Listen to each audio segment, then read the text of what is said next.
Hello, I'm Joe Lansdale, and I'm here to talk about my new book, All the Earth Thrown to the Sky. This is my first mainstream young adult novel, although I actually had one young adult novel many years ago called The Boar that was published by a small press. This is from Delacorte, and I like the way it looks. It's a book that takes place during the Great Depression.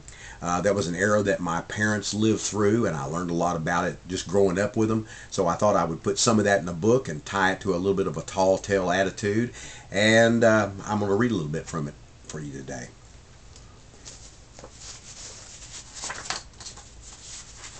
The wind could blow down a full-grown man, but it was the dust that was the worst. If the dust was red, I could figure it was out of Oklahoma, where we were. But if it was white, it was part of Texas coming to fall on us.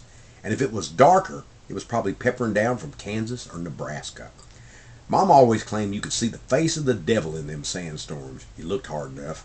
I don't know about that, it being the devil and all, but I can tell you for sure there were times when the sand seemed to have shape, and I thought maybe I could see a face in it. And it was a mean face. And it was a face that had come to puff up and blow us away. It might as well have been the devil, though.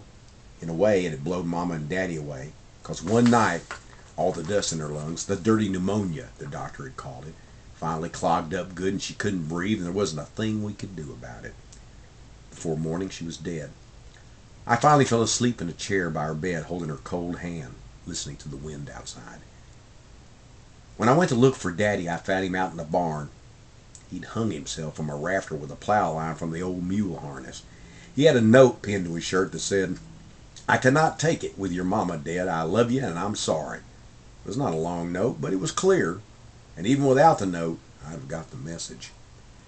It hadn't been long since he'd done it, because there was still a slight swing to his body, and his shadow waved back and forth across the floor, and his body was still warm.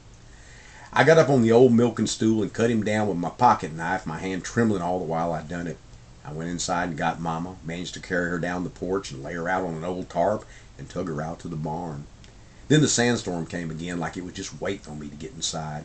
It was slamming the boards on the outside of the barn all the time I dug. The sky turned dark as the inside of a cow, even though it was midday. I lit a lantern and dug by that light.